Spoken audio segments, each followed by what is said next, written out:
chers frères et sœurs, nous avons le privilège de 2 semaines et plus de confinement.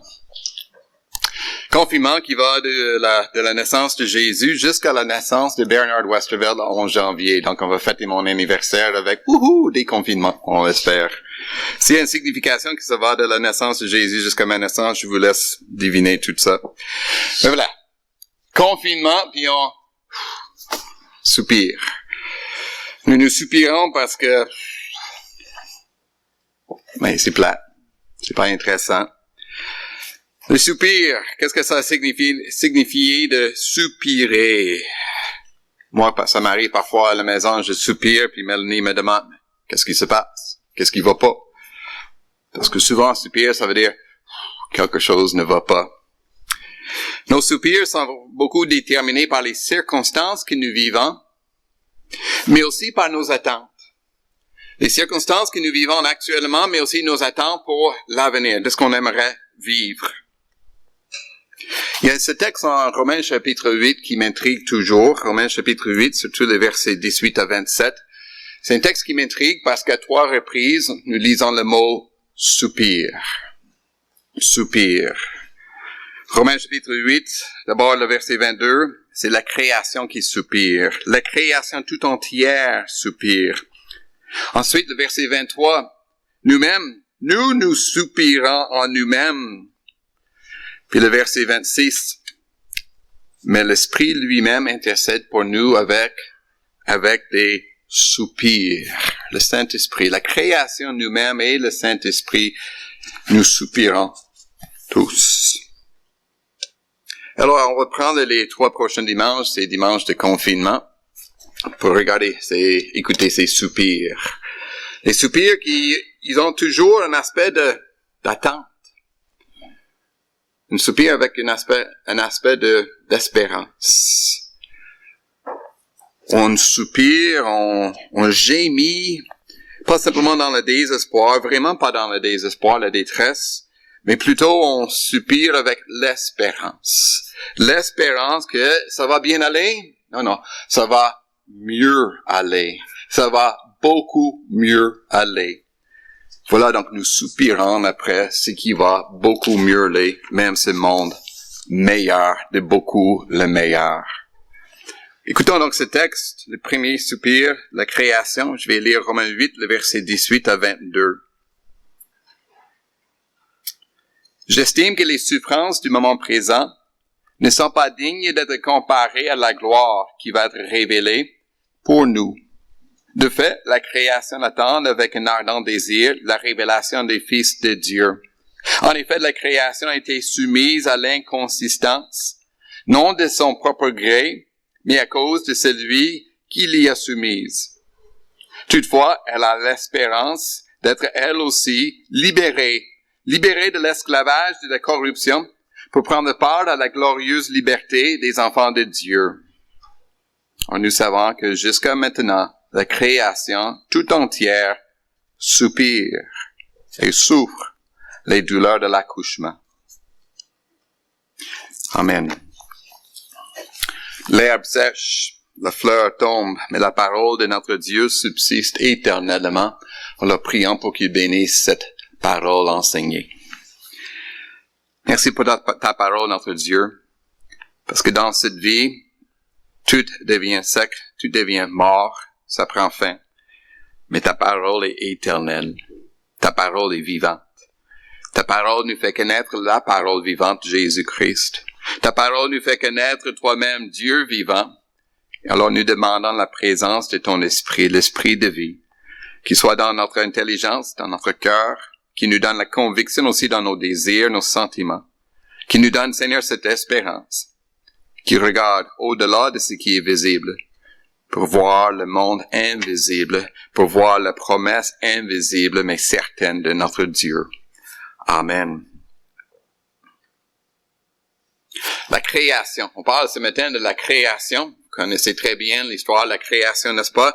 Surtout comment la Bible commence. Dieu a créé le ciel et la terre. On a tous vu les histoires de la création. Dieu a tout créé, tout l'univers, toute la diversité, que ce soit les minéraux, que ce soit les plantes, les animaux, les êtres humains, l'espace. Le grand espace, avec toutes les planètes, le système solaire, les étoiles, des milliards d'étoiles que Dieu a créées. Quand on parle de la création, on ne veut pas limiter ce mot au début de l'histoire de la Bible. La création n'est pas simplement quelque chose pour décrire ce que Dieu a fait au début. Ça décrit toute la création, tout au long de l'histoire, tout l'univers. Et même, je dirais, ça décrit tout le plan de Dieu. La création est au centre du plan de Dieu, le plan de la rédemption. Quand on lit l'histoire de la Bible, on peut le résumer dans les grandes lignes. On parle de la création, puis ensuite il y a la chute, le mal qui est entré, puis ensuite il y a la rédemption en Jésus-Christ, et ça termine en Apocalypse avec la nouvelle création. Création, chute, rédemption, nouvelle création. Comme j'ai fait pour la jeunesse ce temps-ci, c'est CCRNC. Création, chute, rédemption, nouvelle création. Voici qui est le plan de Dieu. Nous passons de la première création à la nouvelle création. À cette première création abîmée par la mort, le mal, la souffrance, vers la nouvelle création qui est vivante pour toujours. Et cette création donc, est précieuse à notre Dieu. La première création est précieuse. Il le garde, il le répare. C'est un peu comme un enfant qui fait une œuvre d'art, qui fait un dessin, une sculpture à l'école. Et pour lui, c'est précieux. On ne va pas le jeter, on ne va pas le mettre dans le recyclage, on le garde. Mais quand c'est abîmé, est-ce qu'on va le rejeter? Non, on va le réparer. On va le réparer, on va le restaurer. Et voilà justement le but de Dieu dans sa création, l'histoire de la création. Sa création est abîmée, brisée, mais il veut pas le jeter aux poubelles, même pas dans le recyclage. Il veut le restaurer. Restaurer la création. Et c'est vers cette restauration que la création soupire. Il désire. La création soupire, dit notre texte. Ce qu'on veut considérer donc ce matin. La création qui soupire. On veut considérer dans un premier temps les soupirs de cette création. Puis dans un deuxième temps, regarder la nouvelle création. Qu'est-ce que Dieu prépare pour nous? Et comment ça change aussi notre façon de vivre dans ce monde. Donc commençons d'abord avec les soupirs de la création. Les souffrances de ce monde. Le texte de verset 22 surtout. Nous savons que jusqu'à présent, la création tout entière soupire et souffre les douleurs de l'accouchement. La création est présentée comme une personne, la personnification de la création. Une création qui soupire, qui gémit. Le mot qu'on a traduit, soupir, dans notre traduction, on utilise le mot gémir, les gémissements. Ça exprime une douleur, souffrance, l'accouchement, comme on a pris comme texte, mais ça sous-entendu aussi un souhait. La recherche ardente de quelque chose meilleur, comme la vie après un accouchement. Et donc, on regarde les soupirs de la création comme le plan de Dieu. Les soupirs de la création dans le plan de Dieu, son plan de sauver la création, son plan de renouveler la création, le plan de faire naître une nouvelle création. Voici le plan de Dieu. Je souligne quelques éléments dans ce texte. D'abord, c'est intéressant que le texte utilise le mot création et non pas monde. C'est important en fait. Le texte parle de la création et non pas du monde. Dans les Écritures, pas toujours, mais souvent dans les Écritures, quand on parle du monde, c'est-à-dire l'humanité en rébellion contre Dieu. J'ai une chère chrétienne qui me le dit souvent, me rappelle souvent un texte en 1 Jean chapitre 2. Elle dit, n'aimez pas le monde, ni ce qui est dans le monde. Il faut pas aimer ce monde. Mais le texte le prend dans le sens, le monde en rébellion contre Dieu, l'incrédulité, la désobéissance. Il faut pas aimer ce qui est en rébellion contre Dieu. Mais notre texte ne parle pas du monde rebelle, mais on parle plutôt de la création, la bonne création que Dieu a faite. On se souvient de la première histoire. Quand Dieu a fait toutes choses, qu'est-ce que Dieu a dit, les enfants? Dieu a vu tout ce qu'il a créé, il a dit, c'était très bon. C'était la bonne création. Et la création n'était pas seulement bonne au début, ça demeure, ça reste la bonne création. même à travers la chute. Un texte que j'aime beaucoup, en 1 Timothée chapitre 4, verset 4, il dit, « Tout ce que Dieu a créé est bon. Tout ce que Dieu a créé est bon, encore bon, dans ce monde de chute, de péché, et rien ne doit être rejeté. Le monde rebelle, là on va rejeter, refuser. La bonne création, c'est à recevoir, c'est à utiliser, c'est à développer, parce que ça fait partie de sa gloire et notre plaisir. Et en deuxième lieu, on voit dans ce texte que la bonne création était soumise à l'inconsistance. Le verset 20 que nous avons lu. La création était soumise à l'inconsistance. Le mot peut être traduit différemment. Le monde a été soumis à la vanité, à ce qui est vain, à ce qui est vide, ce qui est inutile. Le monde a été rendu fragile, futile, frustrant. Le monde est devenu passager, précaire même. Le monde a été soumis à l'inconsistance, non de son propre gré, mais à cause de celui qui l'y a soumise, c'est-à-dire Dieu. Et là, on revient en Genèse. Genèse chapitre 3. Adam et Ève ont péché contre Dieu, et Dieu a imposé une malédiction, c'est-à-dire la souffrance sur l'humanité, mais aussi sur toute la création. Cette malédiction, à laquelle la création était soumise, était au fond une bonté de Dieu, un acte de miséricorde de Dieu. Il aurait pu rejeter la création, la jeter aux poubelles. Mais il l'a pas fait. Il l'a même pas mis dans le recyclage. Il l'a plutôt mis dans la récupération. On va le récupérer. On va le réparer. On va le restaurer. Comme dit l'apôtre Pierre, quand il parle de la restauration totale de toutes choses en Acte 3, verset 21. Ce qui est intéressant dans ce verset 20, le mot inconsistance, est une allusion au livre d'Ecclésiaste. C'est la seule référence dans le Nouveau Testament au livre Ecclésiaste. Si vous connaissez ce livre, je vous encourage à le lire et à le relire. Ecclésiaste est un livre qui recherche un sens à la vie, recherche le plaisir de ce monde qui va exister pour toujours. Ecclésiaste, il trouve des petits plaisirs, mais c'est toujours des joies momentanées. Il n'y a aucune joie durable qui va rester. Tout est gâché, tout se termine par la mort. En arrière-plan, il y a la malédiction. La malédiction que Dieu a imposée sur la création, même notre vie, que tout prend fin. Tout prend fin par la mort. Et donc, dans cette vie, sous le soleil, sans Dieu, sans la résurrection, c'est vanité.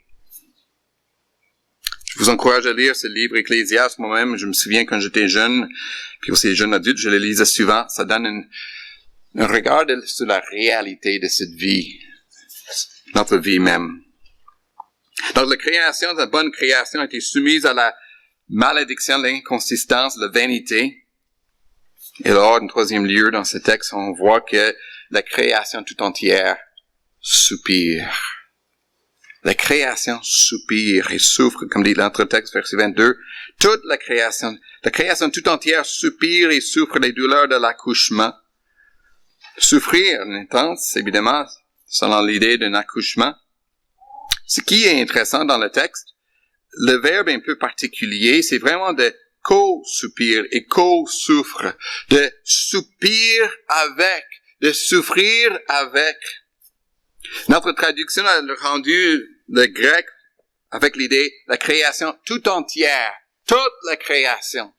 Chaque aspect est dans la souffrance. Mais je crois que dans le contexte, on devrait dire que la création soupire avec nous, les êtres humains. Le texte parle des êtres humains comme les enfants de Dieu, le verset 21 au verset 19, les fils de Dieu qui attendent la résurrection de leur corps. Et c'est avec cette humanité en attente de la résurrection que la création est en souffrance. Le sort de la création est toujours directement lié à l'humanité. Quand Dieu a créé toutes choses, il a créé l'homme pour dominer sur la création, d'être comme le gérant de la création, l'intendant de la création. C'est lui le représentant de toute la création. Et alors, le sort de la création est directement lié à l'homme. Quand l'homme est tombé, a été mis sur la malédiction de la mort, la création souffre avec l'humanité. Or, Quand Dieu cherche l'humanité pour le sauver, le ressusciter, la création est aussi sauvée avec l'humanité. Et c'est la raison justement pour laquelle la création soupire. Soupire parce qu'elle soupire après la résurrection des êtres humains. Elle soupire après la nouvelle création. Elle soupire parce que présentement, elle est dans la souffrance. Souffrance d'une pandémie, n'est-ce pas? Le COVID-19. On a la possibilité qu'il y aura, parce que comme on a eu dans le passé, il y aura d'autres pandémies. Et donc on est face toujours à la maladie, la mort. Puis on y ajoute beaucoup de pertes, des pertes économiques importantes à cause de cette pandémie, mais aussi des pertes sociales, la souffrance, parce qu'on est dans le confinement, on n'a plus le contact social, le toucher qu'on aime. Puis c'est pas seulement la pandémie, la souffrance de cette création, il y a toutes sortes de catastrophes naturelles, comme on les appelle, que ce soit les ouragans, les tremblements de terre, les feux de forêt. Puis on voit la destruction de la vie humaine, mais aussi la destruction de la vie de la création, les animaux, les plantes qui sont détruits à cause d'un tremblement de terre ou d'un feu de forêt. Mais la souffrance de cette création dans laquelle elle soupire, c'est aussi à cause des abus humains. Les abus humains quand il y a des guerres, des exploitations des ressources, la pollution, tout ce que fait les êtres humains qui cause une souffrance pour nous, êtres humains, mais aussi pour la création. L'extinction des espèces humaines, le changement climatique, les souffrances de ce monde. Et nous le savons. Nous reconnaissons que c'est ça l'état de notre création actuelle. Le texte dit, verset 22, « Nous savons que la création tout entière soupire avec nous. » Et alors nous savons, et quand nous le voyons, pandémie, un feu de forêt, un tremblement de terre, l'extinction d'une espèce, nous le savons et nous ne sommes pas surpris, étonnés. Nous ne sommes pas dans la déception outre mesure, même si on est attristé. Nous ne sommes pas dans le désespoir, l'anxiété, comme si tout est perdu. Nous ne sommes pas là dans un état de menace et harcèlement. Il faut sauver notre mère, la terre. Non, nous savons. Nous savons que ces souffrances de la création, c'est selon le plan de Dieu. Son plan de création, chute et rédemption de la création tout entière. Nous sommes donc plutôt dans le calme. Nous, comme chrétiens, on peut agir et même réagir avec une calme, une sagesse, un aspect sérieux, oui. Parce que nous savons ce que les Écritures nous enseignent. Et nous savons aussi, nous connaissons l'histoire de l'humanité. Nous savons que jusqu'à maintenant, c'est-à-dire depuis la chute, depuis la malédiction, la création soupire, et nous savons que cela va continuer jusqu'au retour de Jésus-Christ. Et même le retour de Jésus-Christ va être signifié, annoncé par des catastrophes naturelles, même des catastrophes cosmiques. Nous le savons. Nous attendons à cela. Mais nous le savons et nous l'attendons avec espérance. Nous l'attendons avec espérance. Une espérance qui est vivante. Comme dit ce texte, la création soupire et souffre avec nous les douleurs de l'accouchement. On va donner naissance à quelque chose qui est nouvelle, la nouvelle vie, la nouvelle création. Quelle belle analogie qu'ils ont donnée dans ce texte, n'est-ce pas? Les souffrances de l'accouchement, qui est douloureux, qui dure trop long, mais qui va porter la vie, une nouvelle vie, et même la joie de cette nouvelle vie. Et alors, nous attendons, selon le plan de Dieu, oui, des soupirs, des souffrances, mais on soupire après cette espérance d'une nouvelle vie, d'une nouvelle création. Le plan de Dieu pour la création, pour cette création même, c'est pas la destruction, c'est plutôt le renouvellement. le renouvellement, la restauration de cette création pour qu'elle soit une nouvelle création. Et alors, nous, dans notre vie chrétienne, nous sommes motivés par ce désir, cette attente de nouvelle création. Notre vie est motivée par l'espérance de la nouvelle création. Encore là, j'aimerais souligner quelques aspects de ce texte et d'autres dans les Écritures. D'abord, Dieu nous prépare une nouvelle création qui est au-delà de tout ce qu'on peut imaginer. La gloire de la nouvelle création va être au-delà de tout ce qu'on peut imaginer. La première création, le monde qu'on voit autour de nous, on sait qu'elle est belle. Même les enfants, comme vous lisez les histoires de la création, on a toujours des livres faits pour les enfants avec des images très belles de ce que Dieu a créé. Puis même, on nous encourage d'aller voir la beauté du monde que Dieu a créé et dire, voilà un reflet de la beauté de Dieu. Nous vivons dans un monde qui est absolument incroyable. Mais la belle beauté de la première création va être dépassée par la beauté de la nouvelle création. Il faut lire Genèse chapitre 1 et 2 et ensuite lire Apocalypse 21, 22. Et de voir la gloire de ce que Dieu prépare. Littéralement, la gloire parce que ça brille. Il y a de l'or partout, des pierres précieuses. Parce que Dieu prépare quelque chose qui est au-delà de tout ce qu'on peut imaginer. Dieu prépare ce qui est au-delà de tout ce qu'on peut imaginer et surtout, il prépare pour nous ce qui est de la vie. La vraie vie. On a lu tantôt dans le culte, puis je reprends le texte en Apocalypse 22, le verset 22 et 3, qu'il y aura dans cette nouvelle création un arbre de vie. Un arbre de vie, on revient dans la première création, il y avait un arbre de vie. Cet arbre revient, mais au lieu d'être un arbre avec des fruits, c'est un arbre qui a des fruits chaque saison, 12 fois par année. Ses feuilles même, ça sert à la guérison. La guérison des nations, la guérison de toutes nos maladies, de toute notre souffrance dans ce monde. Et surtout, le texte souligne, il n'y aura plus de malédiction. Il n'y aura plus de malédiction, plus de mort, plus de souffrance. Il y aura plutôt la bénédiction, la vie pour toujours. Est-ce qu'on peut imaginer un monde où il n'y aura plus de maladies? Plus de pandémie. Même là, depuis qu'on est dans une pandémie depuis 9 mois, parfois on a la difficulté d'imaginer la vie sans masque. On est tellement habitué de prendre notre masque. Est-ce qu'on peut imaginer une vie où on va donner le bisou encore une fois? Un câlin? On l'a pas fait depuis 9 mois. Mais est-ce qu'on peut imaginer un monde où il n'y a pas d'hôpitaux? Pas de cliniques médicales? Il n'y aura aucune salle d'attente. Aucune liste d'attente. Il n'y aura aucune liste, aucune salle. On n'aura pas ces dépenses énormes de notre gouvernement pour les soins médicaux ou les assurances qu'il faut payer dans d'autres pays. On n'aura pas ces dépenses personnelles pour notre santé. On n'aura pas besoin au travail, on n'aura pas besoin d'avoir un congé de maladie parce qu'on ne sera pas malade, ni nos enfants.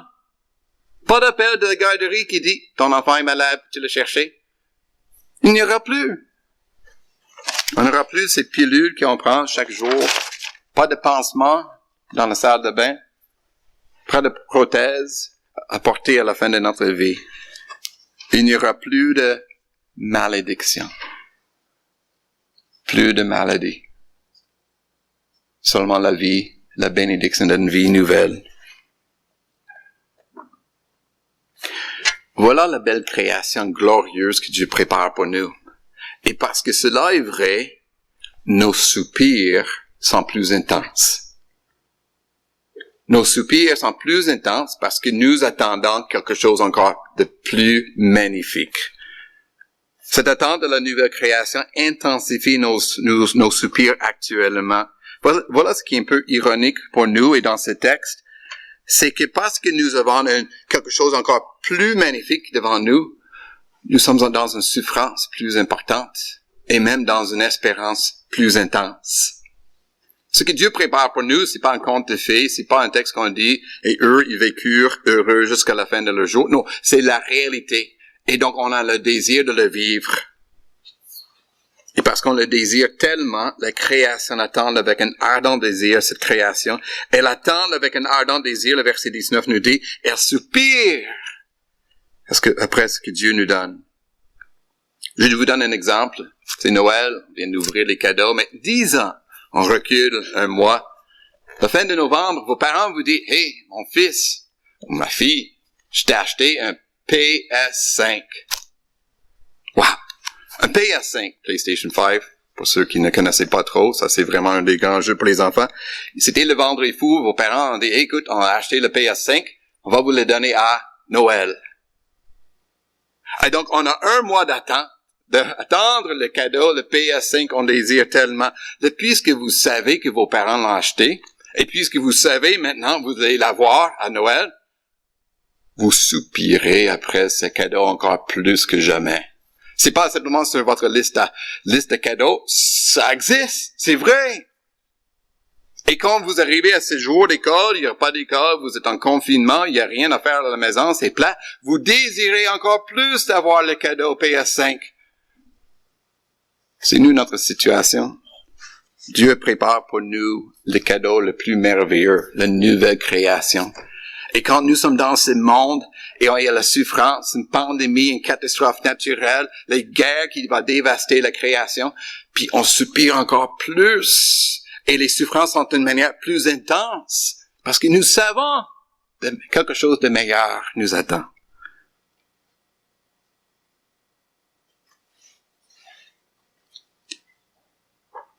Nos soupirs sont encore plus intenses. Mais l'attente de la nouvelle création nous motive aussi. L'attente de la nouvelle création nous motive à chercher à soulager les souffrances de ce monde. Nous sommes motivés, encouragés à soulager les souffrances de ce monde. On dit que les chrétiens, parfois, ils sont accusés d'avoir la tête dans les cieux. Ils ont la tête dans les cieux, donc ils n'ont pas de soucis ou très peu de soucis pour ce qui arrive sur la terre. En anglais, nous dit, they are so heavenly minded that they are of no earthly good. Les chrétiens sont tellement célestes d'esprit qu'ils ne sont d'aucun bien terrestre. Ils veulent tellement la vie éternelle qu'ils ne voient plus rien de bon à faire sur cette terre ici. Et cela ne devrait pas être le cas pour nous.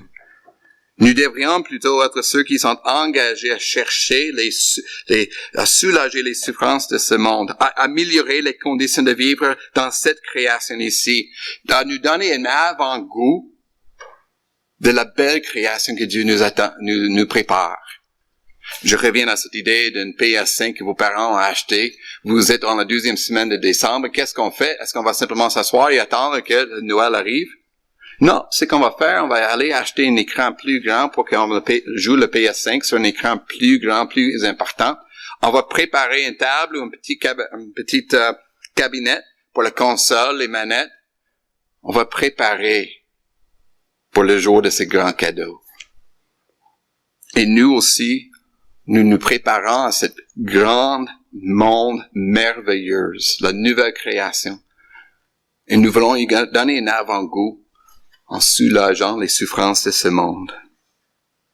Voyez-vous, notre motivation pour soulager les souffrances de ce monde, pour améliorer cette création-ci, notre motivation est contraire à ce qui est la motivation des non-croyants. Les non-croyants, ils sont motivés par principalement la peur. Puis ils espèrent, sans certitude, de changer, améliorer cette vie sur la terre. Ils sont motivés surtout par la peur parce qu'il faut sauver la planète. Il faut sauver la planète parce que la cause du changement climatique, mais on n'est pas sûr d'arriver. Donc, il faut motiver le monde à agir. Sinon, mais dans les films sci-fi, science-fiction, ils devraient quitter la planète de la Terre parce qu'on l'a tout détruit. Il y a une motivation, au fond, de la peur. Mais nous, c'est pas la peur. Nous ne sommes pas motivés par la peur, nous sommes plutôt motivés par l'espérance, c'est-à-dire par la certitude que Dieu prépare pour nous une belle création. Et donc, nous voulons donner un avant-goût de ce monde nouveau que Dieu prépare pour nous. Nous voulons soulager les souffrances. Alors, nous devenons médecins. Nous devenons chrétiens qui deviennent médecins pour aider, soulager les douleurs, et surtout dans les pays, les villes où il y a peu de médecins. Nous sommes ceux qui vont arrêter pour aider un enfant qui est blessé. Nous voulons soulager et réconforter ceux qui sont dans la souffrance, pleurer avec eux et leur donner l'espoir. Nous voulons améliorer les conditions de travail pour que nous ayons le plaisir du travail comme nous aurons le plaisir du travail sur la nouvelle terre. Mais nous le faisons, nous y travaillons pour améliorer toujours avec un esprit de réalisme. Nous savons que nous ne serons jamais capables d'éradiquer toute maladie, jamais capables d'éradiquer toute injustice sur cette terre. Nous ne sommes pas motivés par l'idée que la mort d'une seule personne est trop. Non, la mort continue encore. Mais nous savons que la nouvelle création arrive parce que c'est Dieu qui va le faire. Et comme dit Apocalypse, c'est lui qui va essuyer toute larme. Il va nous donner la vie. Donc oui, le COVID est là, le COVID-19, puis on espère pour un vaccin. Merci, ça commence. On a un vaccin qui va, espérant, nous faire revenir à la vie nouvelle, à la vie normale. Et nous attendons ce vaccin avec une calme, une patience. Nous l'attendons avec une confiance. Nous voulons accepter de recevoir le vaccin, pas comme une menace de notre monde, mais plutôt d'être même des chrétiens qui travaillent, qui vont travailler pour développer les vaccins, des remèdes à nos maladies dans ce monde. Mais nous avons aussi une confiance que le vaccin n'est pas la solution à notre maladie ni notre pandémie. Nous allons toujours faire face à la mort, à la maladie, à notre pandémie. Et alors, dans toutes les circonstances, nous avons toujours une main mise, une prise sur la promesse de la vie éternelle, la résurrection et la nouvelle création. Nous sommes dans cette attente, une espérance. Et c'est cela qui nous motive à bien vivre aujourd'hui. Voilà donc ce qui est l'histoire de la création. Nous vivons dans un monde qui est absolument incroyable.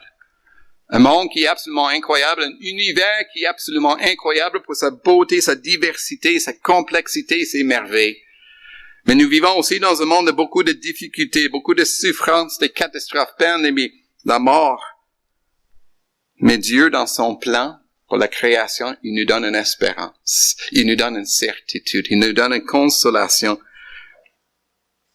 La création sera renouvelée. Une nouvelle création nous attend. Il y a la chute, il y a la création, il y a la chute, il y a la nouvelle création. Et nous, ces enfants, nous soupirons après cette nouvelle création. Toute la création soupire avec nous. Oui, dans la souffrance, mais surtout dans l'espérance, dans la joie, la confiance. Amen.